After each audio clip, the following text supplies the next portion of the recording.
우리 함께 말씀 보겠습니다. 오늘 우리 함께 보신 말씀은 잠언입니다.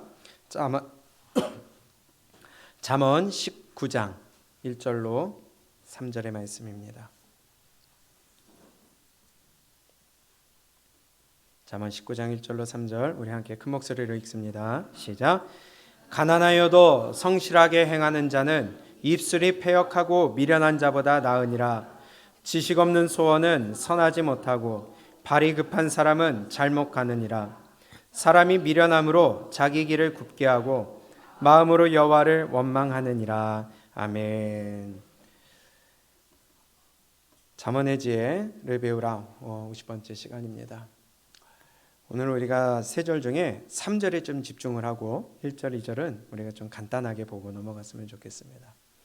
요즘 시대를 일컬어서 물질 만능주의 시대라고 합니다. 뭐 오래전부터 우리가 했던 말씀이고 들었던 말이고 표현이긴 하지만은 시대가 가면 갈수록 물질이 중심이 되는 시대를 우리가 살아가고 있습니다. 돈이면 다 되는 거예요. 우리의 모든 성공의 기준이 물질이고요, 돈이고요, 공부하는 목적도 돈이고요, 출세하는 목적도 돈이고요, 내가 살아가는 목적도 돈이고요. 중요하지 않다는 게 아니라 오직 그것만을 위하여 살아가는 것이라는 거예요. 근데 더욱이나 세상 사람들은 어차피 그런다고 치지만은 믿는다고 하는 사람들조차도 돈이 목적이 돼요. 오로지 돈만 바라보며 살아가는, 돈을 위하여 살아가는 자들이 너무나도 많이 있다는 것이에요. 그것이 바로 물질 만능주의라는 말을 표현하고 있습니다. 언젠가 청년들을 대상으로 설문조사한 것이 있다고 합니다. 근데 그 질문이 뭐냐? 10억을 준다고 하면은 네가 만약에 수감생활을 하겠느냐? 몇 년이라는 얘기도 없어요. 기간도 얘기 안 했어요. 그런데 다들 10억 주면은 수감생활 하겠대요. 돈을 위해서라면은 감옥도 불사하겠다는 것입니다. 이것이 지금 시대를 대변하고 있는 정확한 대답인 것 같아요. 10억이 작은 돈 아니죠. 그러나 내 인생을 다 버리더라도 거기 가서 몇 년을 썩든 10억이라는 돈을 거머쥐면은 하겠다는 겁니다. 이것이 우리가 살아가는 시대를 대변하고 있는 표현인 것 같아요. 돈이면 다 되는 세상이고요. 남이 조금 해로울지라도 나는 잘 살면 되는 거예요.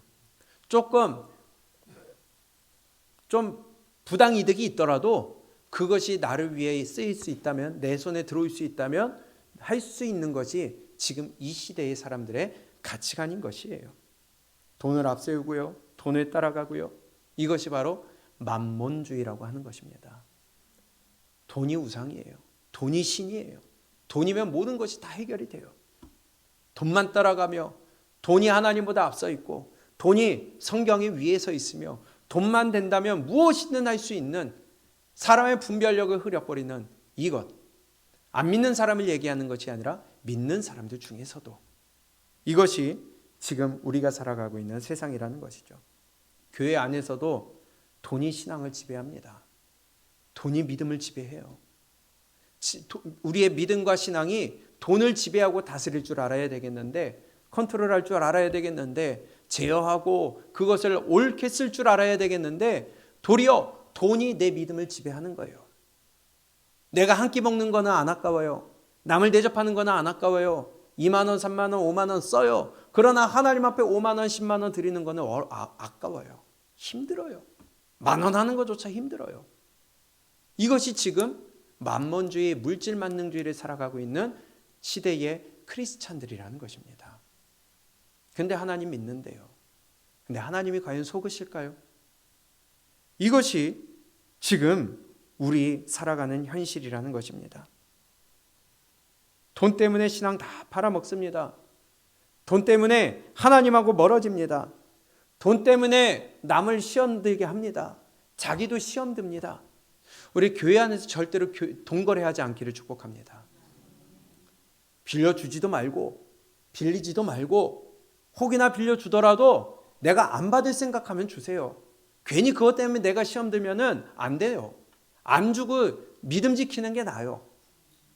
그런데 교회 안에서 이 돈 때문에 많은 사람들이 넘어져요. 하나님이 우리에게 물질을 주신 것은 이 물질을 가지고 하나님을 섬기고 이 물질을 가지고 이웃을 섬기라고 우리에게 주신 것이지 물질을 섬기라고 주신 게 아니라는 거예요. 우선순위가 바뀌고 앞뒤가 바뀌었어요. 주인공이 바뀌어버렸어요. 그런데 성경은 뭐라고 합니까? 1절에 보게 되면 가난하여도 뭐해도요? 가난하여도 어떻게 살아요? 성실하게 행하는 입술이 패역하고 미련한 자보다 나으니라. 조금 이야기가 조금 애매할 수 있어요. 세번역 성경에 보게 되면 거짓말을 하며 미련하게 사는 사람은 가난해도 흠이 없이 사는 사람이 낫다. 이해가 되세요? 거짓말을 하며 미련하게 사는 사람보다는 가난해도 흠없이 사는 사람이 낫다. 과연 우리 이렇게 생각하고 있을까요? 내가 조금 거짓말을 하고 내가 좀 부유하게 살아도 사는 것보다 좀 가난해도 정직하고 성실하게 사는 것이 낫다. 근데 이렇게 생각하는 사람들이 많지 않더라는 것입니다. 이게 너무나도 당연한 건데 그렇게 사는 사람들이 적어요. 하나님을 믿는다고 해도요, 부정한 방법으로 수입을 늘리려는 사람들이 많이 있어요. 이게 돈의 지배를 받고 있다는 거예요. 영화 베테랑이라는 영화가 있습니다. 지금 많이 회자가 되고 있는 유모 씨가 나왔던 영화죠. 그 중에서 나오는 대사가 우리가 돈이 없지 가오가 없냐? 많이 들어보셨을 거예요. 돈이 없지 가오가 없냐? 무슨 말이에요? 돈이 없어도 내 자존심은 지키겠다는 거예요. 그렇죠? 돈이 없어도 내 자존심을 지키고 인간으로서의 기본은 지키겠다는 겁니다. 그러면 우리가 하나님을 믿는 자로서 내가 돈이 없지 믿음이 없냐? 내가 돈이 없지 내 거룩함에 가오가 없냐? 거룩함에 자존심이 없냐? 우리는 이렇게 살아가야 될 줄로 믿습니다. 주시는 분도 하나님이시오. 가져가신 분도 하나님이시라면 그러면 우리는 주시는 분을 붙들고 그분의 인도함을 따라 살아가는 것이지, 세상 사람들이 사는 대로 살아가게 되면 우리의 거룩한 자존심을, 우리의 의의 기준을 다 내어버리고 세상 사람과 똑같이 살아가며 주일날 그냥 예배에 참석하러 나오는 사람이나 마찬가지라는 것입니다. 돈이 우선되면 안 된다는 거예요. 오늘 1절을 가지고 메시지 성경에서는 이렇게 말씀합니다. 가난해도 정직하게 사는 것이 믿어주는 사람 없는 부자가 되는 것보다 낫다.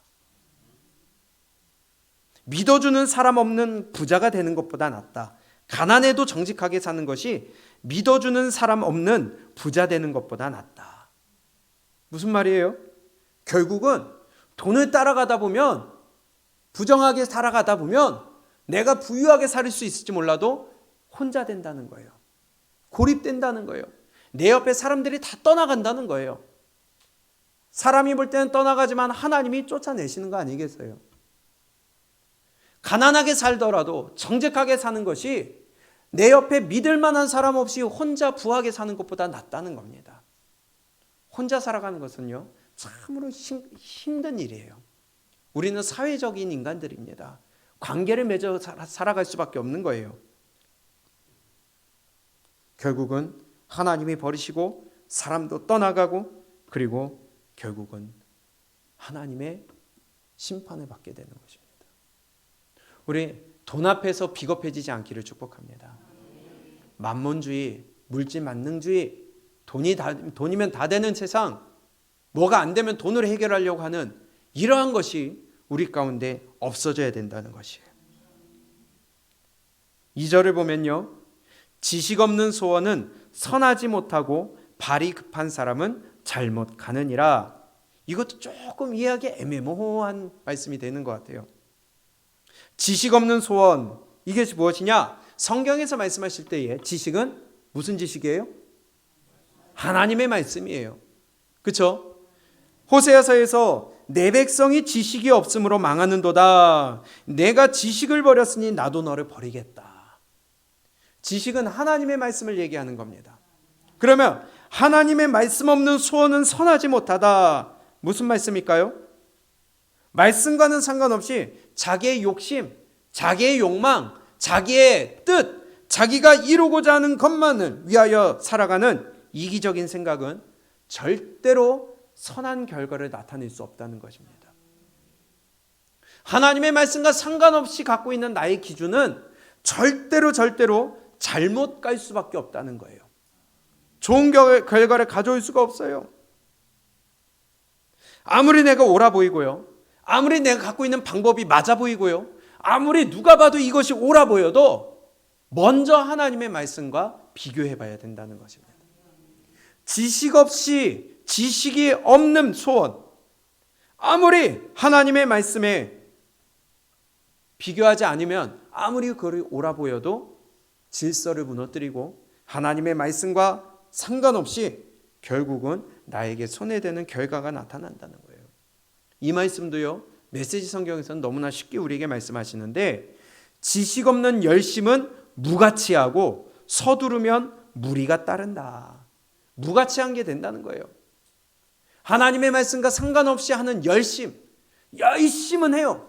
근데 그 열심은 무가치한 게 된다는 거예요. 하나님의 말씀에 맞는 열심이 되어야 돼요. 내 뜻에 맞는 열심이 아니에요. 내 가치관에 맞는 열심이 아니에요. 하나님의 말씀에 맞는, 하나님의 기준에 맞는, 부합하는 열심이 되어야 된다는 것입니다. 자기의 경험, 판단으로 말씀과 상관없이 질서를 무시하고 행하는 것은 어떤 것도 잘못된 결과를 나타낼 수밖에 없어요. 근데 그런 사람들은요, 또 열심히 해요. 자기가 맞으니까 열심히 해요. 근데 결과는 하나님 앞에 잘못된 것이 된다는 것입니다. 이래서 우리가 말씀이 우리 가운데 있어야 되는 것이 중요하다는 거예요. 지식 없는 소원이라는 것은 말씀 없이 하는 열심을 얘기하는 거예요. 그것은 무가치하다. 그래서 우리 가운데 항상 말씀이 기준이 되시기를 축복합니다. 말씀이 여러분들의 마음 가운데 새겨질 수 있기를 축복합니다. 어떠한 상황이 발생하고 어떠한 결정의 순간이 왔을 때에 이것이 내 경험과 내 가치관으로 그냥 결론 내려버리는 것이 아니라, 우리가 지난 시간에 지지난주에 우리가 들었던 말씀처럼 기도를 먼저 해보고 하나님의 뜻을 구하며 하나님의 말씀을 찾아 이것이 옳은지 그른지를 분별하여 조금 늦게 가더라도 옳게 갈 수 있는 우리의 믿음이 되시기를 축복합니다. 그러면서 이어서 하신 말씀이 3절이에요. 3절을 우리 한번 읽어봅니다. 시작. 사람이 미련함으로 자기 길을 굽게 하고 마음으로 여호와를 원망하느니라. 아멘.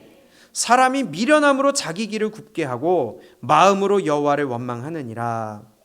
성경에서 미련하다고 하는 것은 무슨 의미일까요? 미련하다.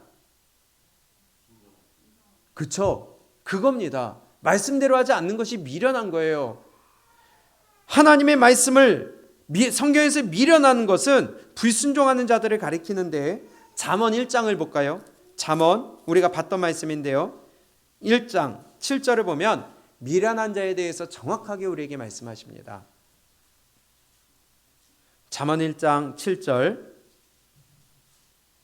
시작. 여호와를 경외하는 것이 지식의 근본이오늘 미련한 자는 지혜와 훈계를 멸시하느니라. 아멘. 그러면 지식과 지혜와 훈계는 하나님의 말씀 맞아요? 그런데 여호와를 경외하는 것은 지식의 근본이오늘 미련한 자가 어떤 자냐? 지혜와 훈계를 어떻게 해요?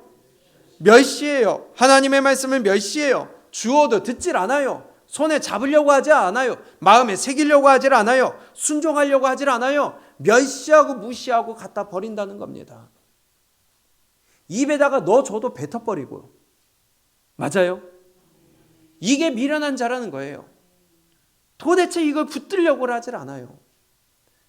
마치 모래를 잡는 것처럼 잡아봐야 잡는 척이지 다 손가락 사이로 흘러내려요. 이것이 우리 마음 가운데 신비에 새겨지는 축복이 있기를 바랍니다. 하나님의 말씀을 전혀 순종하려고 하지 않는, 따라가려고 하지 아니하는, 이러한 자가 미련한 자라는 거예요.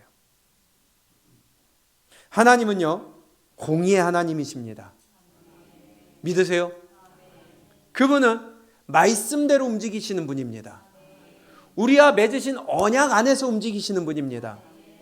그분이 마음대로 감정에 따라, 그분의 마음에 따라, 기준에 따라 움직이는 것이 아니라 우리에게 주신 이 말씀대로 우리를 보시고, 말씀대로 심판하시고, 말씀대로 축복 주시고, 말씀대로 우리를 이끄시며, 말씀대로 우리를 사랑하시는 분. 그분 마음대로 하는 게 아니에요. 아무리 창조주라 할지라도, 아무리 주권자라 할지라도 그분도 말씀 안에서 언약 가운데 우리와 맺으신 약속대로 움직이시는 분이 공의의 하나님이십니다. 그러면 하나님의 말씀에 순종하지 않는 자에게 어떻게 하나님이 축복을 주실 수가 있겠어요? 맞아요. 하나님의 말씀은 순종하는 자에게 축복 주시고 불순종한 자에게 저주하시는 분이 하나님이신데, 그런데 그 저주는 우리를 미워서 멸하려고 하시는 것이 아니라 순종의 길로, 천국의 길로 돌이키게 하시고 인도하려고 하시는 하나님의 사랑의 표현이라는 것입니다. 그래서 불순종하는 자에게는 채찍을 줄 수밖에 없는 거예요. 징계를 줄 수밖에 없는 거예요. 그것을 통하여 돌아오라고. 그것이 하나님의 관심이고 사랑이고 하나님의 무한하신 능력이에요. 말씀 안에서 움직이시는 분이라는 거예요. 그런데 어떻게 그 사랑의 하나님이 자기 마음대로 하시겠어요? 그렇기 때문에 미련하기 때문에 자기 길을 굽게 한다? 미련한 자는요, 하나님이 징계하시기 때문에 그 길이 평탄할 수가 없다는 겁니다. 옳은 길을 갈 수가 없다는 것입니다. 우리가 잘 알고 있다시피 신명기 28장에 순종하는 자에게는 축복을, 불순종하는 자에게는 저주라는 것을 우리에게 말씀하고 있습니다. 그래도 다시 한번 확인해 볼게요. 신명기 28장을 보게 되면요, 15절에 정확하게 우리에게 말씀하십니다. 신명기 28장 15절부터 우리 19절까지 함께 읽어봅니다. 시작. 내가 만일 내 하나님 여호와의 말씀을 순종하지 아니하여 내가 오늘 내게 명하는 그 모든 명령과 규례를 지켜 행하지 아니하면 이 모든 저주가 내게 임하며 내게 이를 것이니 내가 성읍에서도 들에서도 또 내 광주리와 떡반죽 그릇이 내 몸의 소생과 내 토지의 소산과 내 소와 양의 새끼가 저주를 받을 것이며 내가 들어와도 저주를 받고 나가도 저주를 받으리라. 뭐 하면요? 불순종하면, 명령을 지켜 행하지 아니하면 하나님도 이 말씀 안에서 움직일 수밖에 없다는 겁니다. 왜? 천국의 길로 데려가야 되니까, 살려야 되니까. 이게 사랑의 표현이라는 거예요. 하나님도 이 안에서 움직일 수밖에 없어요. 45절에 볼까요? 시작. 내가, 자 28장 45절 시작. 내가 내 하나님 여호와의 말씀을 청종하지 아니하고 내게 명령하신 그의 명령과 규례를 지키지 아니하므로 이 모든 저주가 내게 와서 너를 따르고 내게 이르러 마침내 너를 멸하리니. 하나님의 말씀을 따라가지 아니하면 저주가 따를 수밖에 없어요. 기분 나빠도 어쩔 수가 없습니다. 하나님은 언약의 하나님이시기 때문에. 46절 시작. 이 모든 저주가 너와 내 자손에게 영원히 있어서 표징과 훈계가 되리라. 아멘. 그러면서 47절에 이렇게 말씀합니다. 시작. 내가 모든 것이 풍족하여도 기쁨과 즐거운 마음으로 내 하나님 여호와를 섬기지 아니함으로 말미암아. 뭐 해도요? 모든 것이 풍족하여도 기쁨과 즐거운 마음으로 내 하나님 여호와를 섬기지 아니함으로 말미암아. 그러니 암만 내가 많이 있어봐야 하나님의 뜻대로 하지 않는 것은 그건 저주예요. 하나님께로 돌이키질 못하게 만들어요. 그 물질이, 그 풍요로움이, 그 평안함이. 어떤 목사님이요, 신방을 갔어요. 신방을 갔는데 권사님이래요. 권사님 기도 제목이 있습니까? 그러니까 저는요 축복받은 게 너무 많아서 기도할 제목이 없어요, 목사님. 너무 행복해요, 감사해요. 그 목사님이 더 이상 할 말이 없더래요. 왜? 남편이 안 나와. 안 믿어. 자식들도 안 믿어. 근데 집안은 풍요하다라는 거예요. 자식들도 말을 잘 듣죠. 공부 잘하죠. 남편이 돈 잘 벌어다 주죠. 평안하니까 기도 제목이 없대. 그 기도 제목 없는 거예요? 그게 믿음입니까? 실제 있었던 일이랍니다. 그게 저주 아니에요? 깨닫지를 못해. 너희가 모든 것이 풍족하여도 기쁨과 즐거운 마음과 내 하나님 여호와를 섬기지 아니함으로 말미암아 내가 줄이고 목마르고 헐벗고 모든 것이 부족한 중에서 여호와께서 보내사 너를 치게 하실 적군을 섬기게 될 것이니 그가 철멍에를 내 목에 메워 마침내 너를 멸할 것이라. 너 지금 잘 먹고 있느냐? 평안하냐? 자식이 말 잘 듣냐? 걱정하지 마라. 조금 있으면 네 목에 적군이 철멍에 메고 끌고 갈 것이다. 그런데 모른다는 거예요. 깨닫지를 못해. 우리 정신 차릴 수 있기를 원합니다. 풍요롭고 돈이 있고 내가 마음껏 할 수 있는 것이 축복이 아니라 하나님의 말씀을 올바로 알고 내 믿음이 올바로 말씀에 부합한 것이 축복이라는 거예요. 근데 많은 사람들이 교회는 나오고 집사요, 권사요, 장로요, 심지어는 목사인데도 불구하고 세상으로 눈이 향해 있어요. 육의 것에 눈이 향해 있어요. 영적인 것은 안 보여. 이렇게 되지 않기를 축복합니다. 58절을 볼까요? 58절, 59절입니다. 시작. 내가 만일 이 책에 기록한 이 율법의 모든 말씀을 지켜 행하지 아니하고 내 하나님 여호와라 하는 영화롭고 두려운 이름을 경외하지 아니하면 여호와께서 내 재앙과 내 자손의 재앙을 극렬하게 하시리니 그 재앙이 크고 오래고 그 질병이 중하고 오래일 것이라. 아멘. 하나님의 말씀을 순종하지 아니하면, 내가 하나님의 말씀이 기준이 되지 아니하면 하나님 앞에서 우리 앞에 재앙이, 저주가, 질병이 오래일 수밖에 없다는 겁니다. 하나님도요 축복 주시고 싶어 하세요. 하나님도요 우리가 잘 되기를 원하세요. 하나님도요 우리가 떵떵거리고 살아가게 하고 싶어요.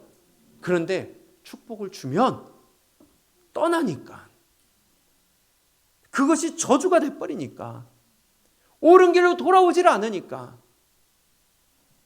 그래서 우리가 하나님 앞에 먼저 믿음이 올바로 서는 것이 축복이라는 것입니다. 하나님도 주고 싶은데 언약 안에, 말씀 안에서 움직이시는 분이기 때문에 주고 싶어도 줄 수가 없는 거예요. 도리어 채찍과 징계가 따를 수밖에 없다는 것입니다. 그러면 오늘 말씀처럼 사람이 미련하다는 건 불순종한다는 거죠. 말씀에 따르지 않는다는 거죠. 사람이 미련함으로 자기 길을 어떻게 해요?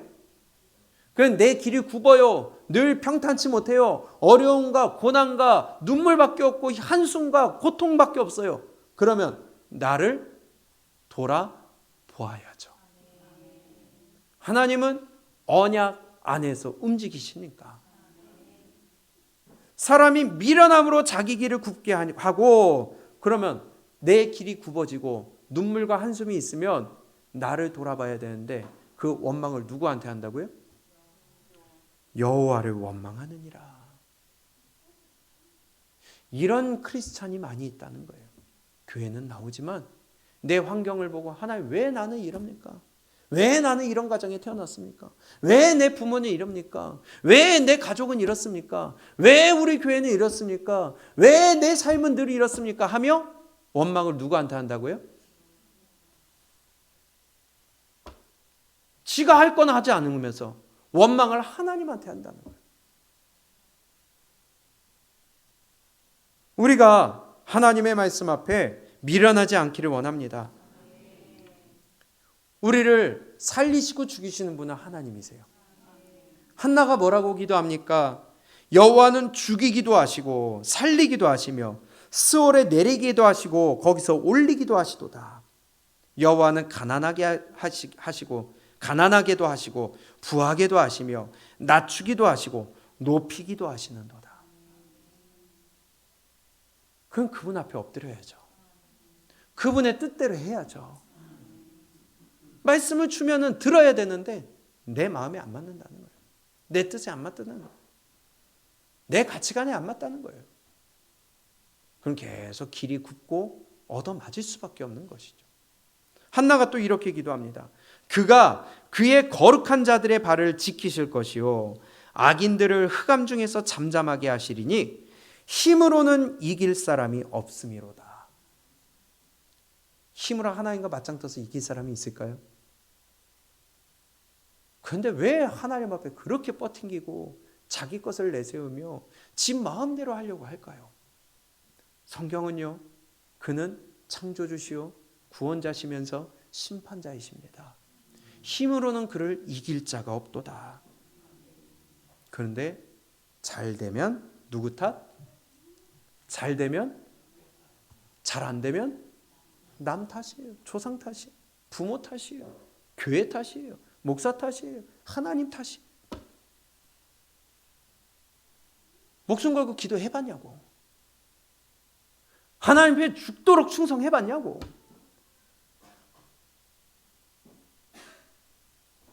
야구처럼 한번 씨름을 해봤느냐고 이겁니다. 하나님과 결판도 내지 않으면서 에이 내가 뭐 이렇게 해서 되느냐. 기도하라고 해도 하지 않으면서 하나님의 말씀에 순종하지도 않으면서 어찌 내 앞길이 열어지기를 원하고 있어요. 그건 도둑놈 심보 아니겠어요? 우리 하나님의 말씀으로 우리가 올바로 설 수 있기를 축복합니다. 내가 먼저 미련한 자에서 벗어나야죠. 그래서 아는 만큼 보이는 거예요. 그럼 말씀을 통하여 나를 볼 줄 알아야죠. 그래서 방귀 낀 놈이 성낸다고 하잖아요. 그렇죠? 무슨 말이에요? 지가 껴놓고 지가 화내요. 냄새나는데 지가 화내요. 지 방귀인데. 이게 지금 우리의 모습을 얘기할 수 있다는 것입니다.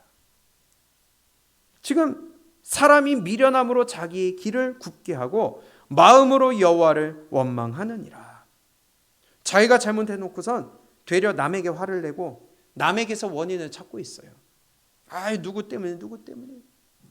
지금 세상이 그런 세상 아니겠어요? 목소리 큰 사람이 이겨요. 지금 많이 달라졌지만 사고가 나면요, 예전에는 목소리 큰 사람이 이겼어요. 싸워도 목소리 큰 사람이 이겼어요. 교회 안에서도 이해나 배려, 희생이나 섬김이 없어요. 그러니 늘 나 어린아이 신앙, 나만 봐달라는 거예요. 내 말 들으라는 거예요. 내 뜻대로 해달라는 거예요. 내 욕심 채워달라는 거예요. 그러니 그 길이 굽을 수밖에 없고 하나님을 원망하고 있는 방귀 낀 놈이 성낸다고 하는 이 모습이 교회 안에서 이루어지고 있다는 것입니다. 모든 것을 내 중심으로 나에게 맞춰달라고 하는 거예요. 내가 하나님 앞에서 옳은가 이것을 생각하는 게 아니라 지금 맞닥뜨린 그 상황이 내 마음에 맞느냐 안 맞느냐, 내 기분에 맞느냐 안 맞느냐. 우리는 그러지 않기를 축복합니다. 많은 교회들이 요즘에 고민을 하고 있대요. 자식이 우상이 돼버려가지고 교회에서 애가 다치잖아요. 그럼 교회가 쑥대밭이 된대요. 왜 교회가 이러냐. 왜 내가 안 간다고 그러는데 교회 데려가가지고 이러냐고. 원망이 다 어디로 가요? 교회로 가요. 새끼가 다 우상이 돼버렸어요. 그게 믿음일까요? 왜 교회들이 골머리를 앓는다고 합니다. 그것 때문에.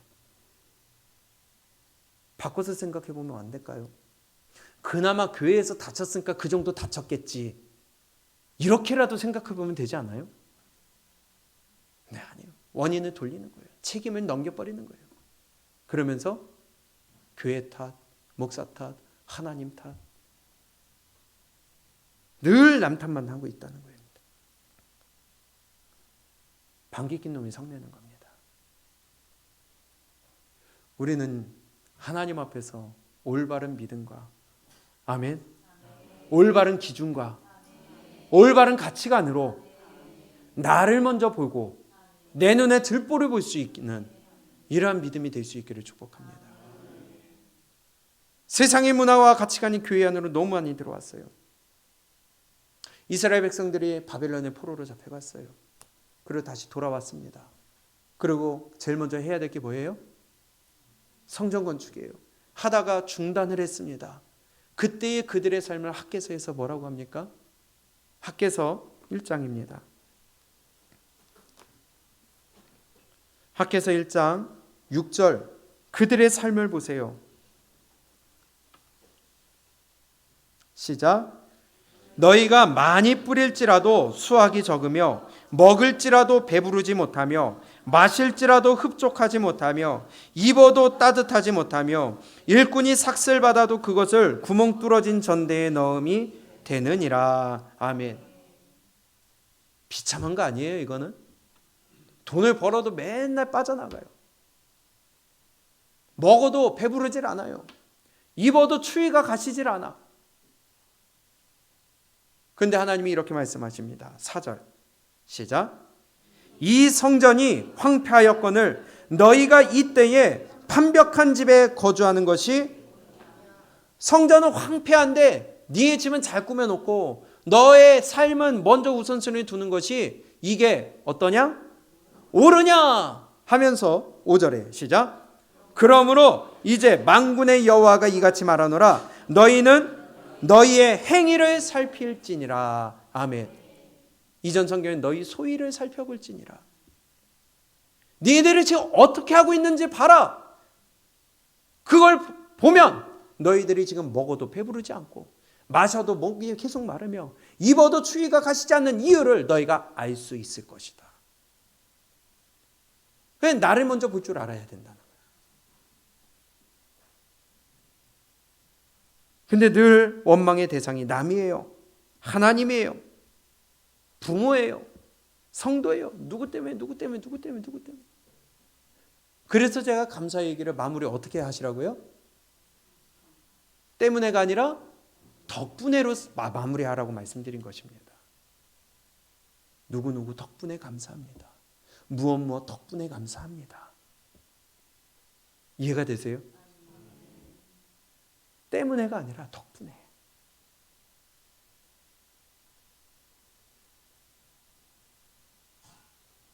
우리 하나님께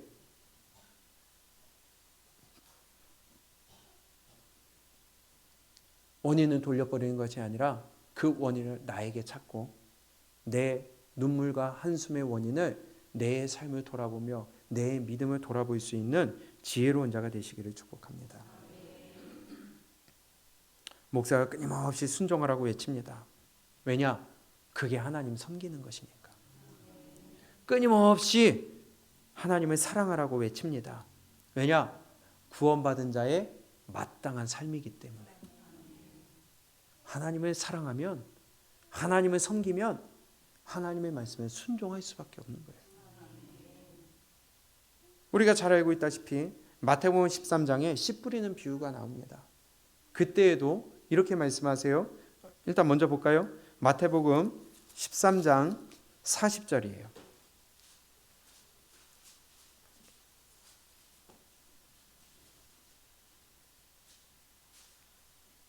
시작. 그런즉 가라지를 거두어 불에 사르는 것 같이 세상 끝에도 그러하리라. 인자가 그 천사들을 보내리니 그들이 그 나라에서 모든 넘어지게 하는 것과 또 불법을 행하는 자들을 거두어내어 풀무불에 던져 넣으리니 거기서 울며 이를 갈게 되리라. 아멘. 이를 부득부득 갈고 있어요. 무슨 표현이에요? 원망하는 거죠. 남에게 탓하는 거죠. 그때 나한테 조금만 더 강하게 얘기해 주지. 후회하면 뭐예요? 나한테 조금 더 강하게 얘기해 주지. 그때 가서 그렇게 얘기하면 뭐예요? 원망해봐야 뭐예요? 끊임없이 말씀을 듣고 있는데. 아멘? 이를 간다는 겁니다. 하나님 앞에서 지옥에 떨어져 가지고 찬양하고 감사하고 거기서 하나님 내가 그럴 수밖에 없네요. 할 자가 없어요. 다 남을 원망해요.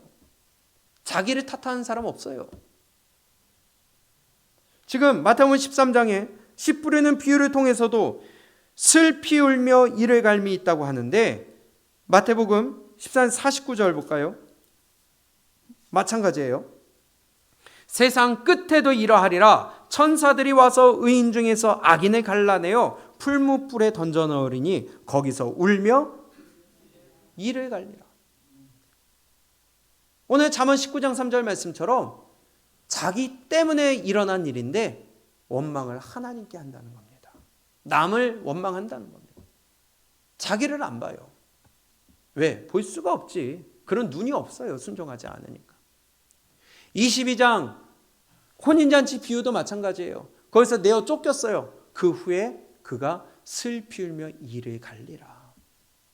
마태복음 24장 예수님 재림하실 때의 표현도 마찬가지입니다. 그때 노아의 때와 같이 인자의 맘도 이러하리라 하시면서 그때에 슬피 울며 이를 갈리라. 마태복음 25장 달란트 비유를 통해서도 너희가 그때 버림받고 슬피 울며 이를 갈리라. 똑같아요. 다 남을 원망해. 남을 원망하는 믿음은 그건 믿음이 아니에요. 그건 불신앙이에요. 우린 늘 내 믿음을 점검할 수 있기를 원합니다. 내가 미련하기 때문에, 내가 불순종하기 때문에 내 길이 굽고 평안치 못하며 한숨과 고통 가운데 눈물을 흘리게 되는데 그것은 하나님 빨리 돌아오라고. 그래도 우리가 숨이 붙어 있을 때는 하나님 앞에 올바로 설 수 있는 기회가 주어졌기 때문에 감사함으로 돌아와야 되는데 목사가 경고를 해도 하나님이 말씀을 줘도 그것이 두렵지가 않아요. 이를 갈고 아유 저것도 나 들으라는 소리구나. 아유 저것도 나 공격하는구나. 이딴 식으로 생각한다는 거예요. 그러니 그게 어떻게 회개가 되겠어요? 어떻게 나 자신을 돌아볼 수 있겠어요? 하나님은 분명히 미리 말씀하시고 미리 알려주시고 미리 경고하셔서 준비하도록 해주십니다. 절대로 말 안 하고 자기 마음대로 하시는 분이 아니에요. 아멘. 마태복음 24장을 볼까요? 마태복음 24장 39절에 보면요. 38절에 홍수전에 노아가 방주에 들어가던 날까지 사람들이 먹고 마시고 장가들고 시집가고 있으면서 홍수가 나서 그들이 다 뭐하기까지?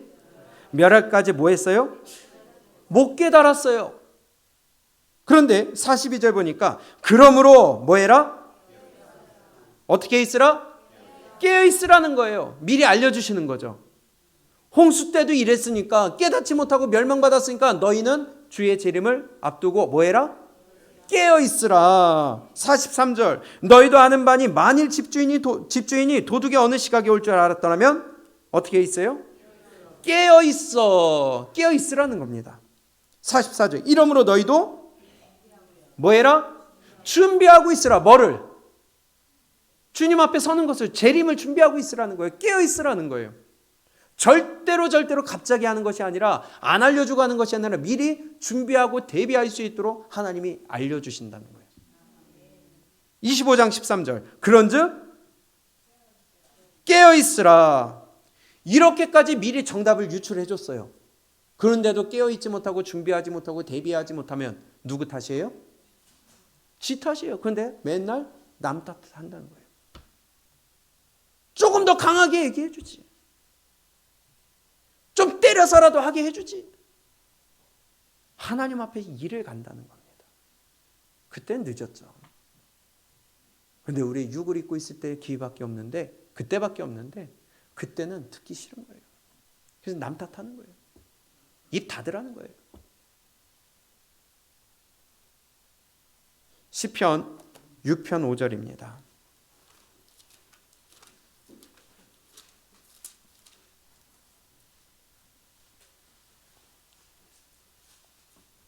함께 읽습니다. 시작. 사망 중에서는 주를 기억하는 일이 없사오니 스올에서 주께 감사할 자 누구리까. 아멘.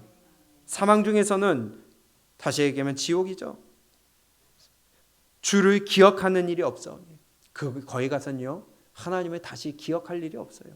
고통밖에 없으니까. 그런데 스올에서 지옥에서 주께 감사할 자 누구리까. 지옥에 떨어졌는데 하나님 내가 여기 올 짓 했네요. 그럴 사람이 없다는 겁니다. 하나님을 욕하는 거예요. 하나님을 비방하고 하나님을 욕하며 거기에서는 내 탓이요 하는 것이 아니라 왜 나를 여기 보냈느냐고. 내가 이렇게까지 했고 내가 이런 것도 했는데 왜 나를 여기 보냈느냐며 남 탓하기밖에 없어요. 그때는 감사하는 일이 없습니다.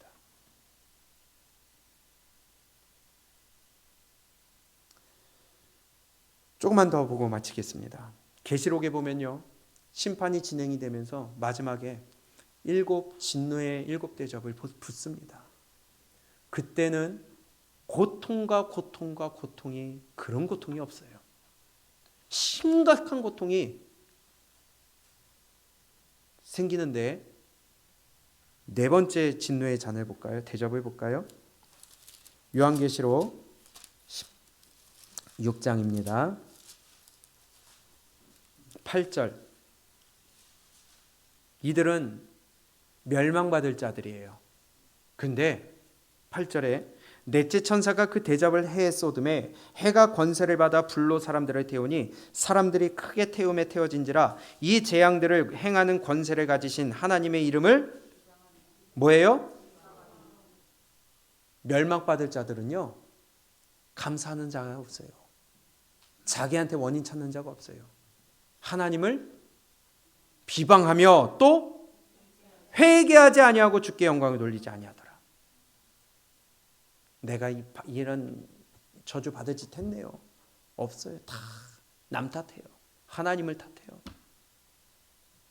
다섯째 천사가 그 대접을 짐승의 왕좌에 쏟으니 그 나라가 곧 어두워지며 사람들이 아파서 자기 혀를 깨물고 아픈 것과 종기로 말미암아 하늘의 하나님을 비방하고 그들의 행위를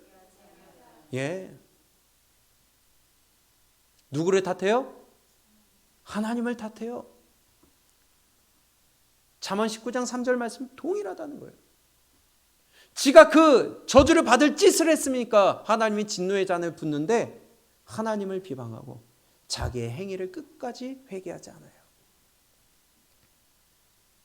17절. 일곱째 천사가 그 대접을 공중에 쏟음에 큰 음성이 성전에서 보좌로부터 나서 이르되 되었다 하시니 번개와 음성들과 우레소리가 있고 큰 지진이 있어요. 얼마나 큰지 사람이 땅에 있어 온 이래로 이같이 큰 지진이 없었더라. 큰 성이 세 갈래로 갈라지고 만국의 성들이 무너지니 큰 성 바벨론이 하나님 앞에 기억하신 바 되어 그의 맹렬한 진노의 포도주 잔을 받음에 각 섬도 없어지고 산악도 간데 없더라. 21절 시작. 또 무게가 1달란트나 되는 큰 우박이 하늘로부터 사람들에게 내림에 사람들이 그 우박의 재앙 때문에 하나님을 비방하니 그 재앙이 심히 큼이라라. 지금 자꾸 누구를 비방해요? 그 진노를 받을 짓을 했으면서 구원받지 못하는 무리에 들었으면서 그들은 하나님을 비방하고 있습니다. 회개하지 않습니다.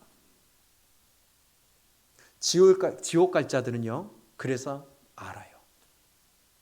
늘 남에게 탓을 해요. 나를 못 봐요. 내 들보를 못 봐요. 하나님의 말씀을 줘도 돌이키질 않아요. 참 무서운 말씀 아니에요? 우리 남 탓하지 맙시다. 내 믿음 바로 세웁시다. 누구 때문에가 아니라 내가 하나님 앞에 미련하였기 때문이라는 겁니다. 하나님의 재앙이 누구 때문에요? 나 때문에, 자기 때문에. 그러면 이렇게 될 것을 알았어요? 몰랐어요? 늘 하나님 말씀하셨어요. 종을 통하여 말씀하셨어요. 준비하고 깨어있으라고 그랬어요. 기도하라고 그랬어요. 그런데 안 해. 그리고 그날 가서 늘 하나님을 탓하고 다른 사람을 탓하는 거예요. 지가 안 해놓고서는. 하나님은 미리 경고하시고 돌이키도록 채찍질하고 징계하시는 겁니다. 디모데후서 4장 2절입니다.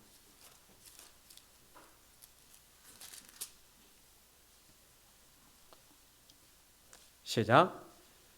너는 말씀을 전파하라. 때를 얻든지 못 얻든지 항상 힘쓰라. 범사의 오래 참음과 가르침으로 경책하며 경계하며 권하라.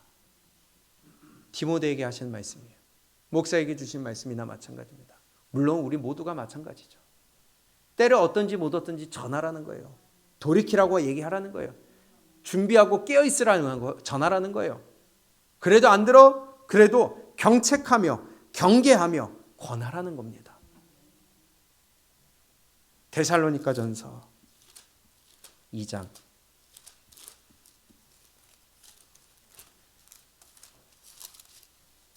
데살로니가전서 2장 11절입니다. 시작. 너희도 아는 바와 같이 우리가 너희 각 사람에게 아버지가 자기 자녀에게 하듯 권면하고 위로하고 경계하노니 이는 너희를 부르사 자기 나라와 영광에 이르게 하시는 하나님께 합당히 행하게 하려 함이라. 아멘. 하나님 나라에 하나님께 합당히 행하게 하려고 어떻게 했느냐? 아비가 자녀에게 하듯이 권면하고 위로하고 경계했다. 이러한 마음으로 말씀을 전합니다. 왜냐? 나를 바라봐야 되니까. 천국 가야 되니까. 남 탓하면 안 되니까. 그래서 계속 기도하자고 하는 거예요. 계속 하나님 앞에 순종하자고 하는 거예요. 그거 외에는 방법이 없어요. 하나님을 사랑하는 마음이 우리에게 있으면 저절로 할 수밖에 없고요. 기쁨이 넘치고요. 평화가 넘치고요. 주가 항상 계셔 내 마음속에. 그럼 자원하는 마음이 있다는 겁니다. 우리가 잘 알고 있다시피 히브리서 3장에서도 오직 오늘이라 일컫는 동안에 매일 피차 권면하여 너희 중에 누구든지 죄의 유혹으로 완고하게 되지 않도록 하라. 매일 피차 권면하여. 근데 듣기 싫어하거든요. 근데 그래도 때를 얻든지 못 얻든지 전하라고 하십니다. 살아야 되니까. 우리 서로 남 탓하지 않기를 축복합니다. 내 눈에 들보를 먼저 볼 수 있기를 원합니다. 저도 그렇게 하고요. 우리 모두가 그렇게 하여 내가 먼저 겸손해지고 내가 먼저 순종하면 내 모습을 통하여 예수 그리스도가 나타나고 그리스도의 향기를 바람으로 말미암아 저절로 전도가 되어지는 우리의 삶이 될 수 있기를 주님의 이름으로 축복합니다.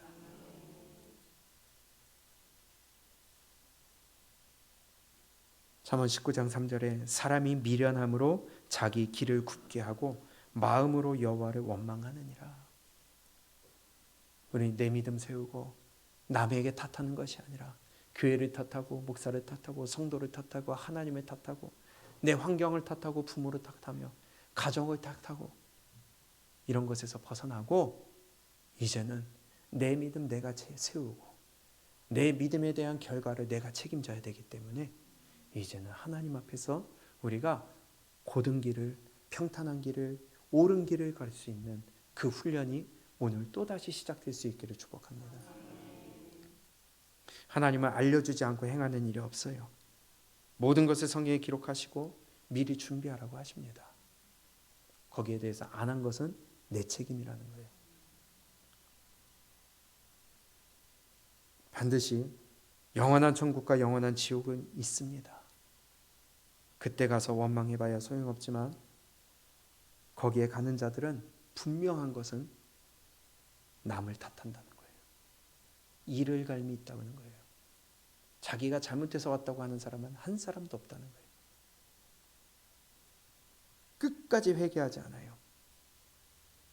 우리 하나님 앞에서 옳은 길, 그리고 믿음의 길, 순종의 길, 그리고 그가 우리에게 안내하시는 그 길을, 알려주신 길을 우리가 대비하고 준비하고 깨어 있어서 우리가 하나님 나라에 합당한 믿음이 준비되어지는 길을 우리 함께 걸어갈 수 있기를 바랍니다.